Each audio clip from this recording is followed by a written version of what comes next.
আসসালামু আলাইকুম রহমতুল্লাহ বারকাতু। ভাই, সবে বরাত মানে ভাগ্য রজনী যেটা বলে থাকে বেদাতি আলেমরা, এটা হচ্ছে কোরআন ও সহিহ হাদিসের কোনো দলিল নাই। সব মানে রাত, আর বরাত মানে ভাগ্য। বরাতের রাত অর্থাৎ ভাগ্য রজনী, যেটা তারা বলে, এটা ফার্সি শব্দ। এটা কোরআন হাদিসে পাবেন না। কোরআন হাদিসে যদি আপনি যান, কোরআন আর সহিহ হাদিস যদি আপনি মানেন, আল্লাহ রসুলকে যদি মানেন, আপনাকে লাইলাতুল কদর অর্থাৎ ভাগ্য রজনী সেটাকে মানতে হবে। কোরআন মাজিদ 30 পারা সূরা আল কদরেই আছে, কদর মানেই ভাগ্য। আমরা মানে মুফাসসাল পড়ি না, আমানতু বিল্লাহি ওয়া মালাইকাতিহি ওয়া কুতুবিহি ওয়া রাসূলিহি ওয়াল ইয়াউমিল আখির, আল কদরি খাইরি ওয়া শাররি মিনাল্লাহি তাআলা। আল কদর দেখেছেন, ভাগ্য। এখানে শবে বরাত আছে। এবং কোরআন ও সহিহ হাদিসে আপনি লাইলাতুল কদর, যে কোরআন নাজিল হয়েছিল সেইটাকে, এবং ইভেন কদরকে, লাইলাতুল কদরকেই ভাগ্য রজনী বলা হয়, শবে বরাতকে ভাগ্য রজনী বলা হয় না। আর সহিহ হাদিসে আপনি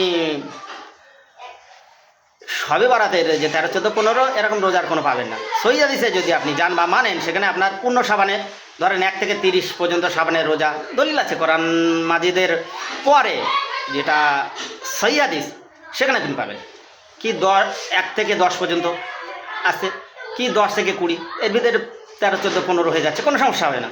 আর 20 থেকে 30, 10টা 20টা 10টা 30টা, অথবা শুধু 10টা, অথবা শুধু 20টা সাবানের রোজা হাদিসে আছে, কোনো সমস্যা নেই। সহিহ হাদিসে আছে, শুধু সাবানের রোজা এরকম সহিহ হাদিসে নাই। তো যাই হোক, সেটা আপনার ব্যক্তিগত ব্যাপার ভাই, আপনি কীভাবে নেবেন। তবে আমার মনে হয় আপনাদের পড়া উচিত। আর দেখুন, যে হালুয়া রুটি এরকম সাহাবীদের, রাসূলুল্লাহ জামানা থেকে প্রমাণিত নয়।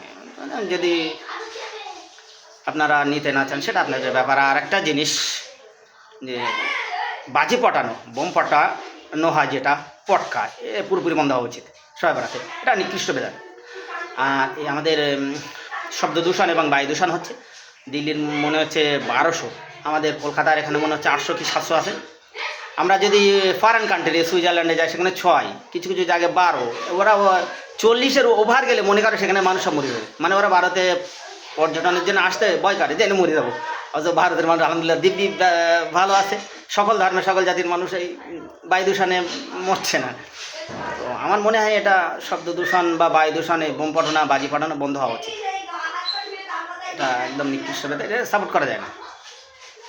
হ্যাঁ, তো মোটামুটি দেখুন, আমাদের কোরআন ও সহিহ হাদিস মানার মাধ্যমে আশিকের রাসূল হওয়া লাগবে, অন্যথায় আশা করা যায় না। আর সবচেয়ে বড় সবুত হচ্ছে আল্লাহ কোরআন আর রসুল সাবি, আর রসুল সহিহ হাদিস। এর উপরে বড় সবুত আর বড় প্রমাণ, বড় দলিল আর পৃথিবীতে হতে পারে না। এবং যদি অন্য কারো কাছে এছাড়া কিছু থাকতে পারে, সেটা তাদের ব্যাপার।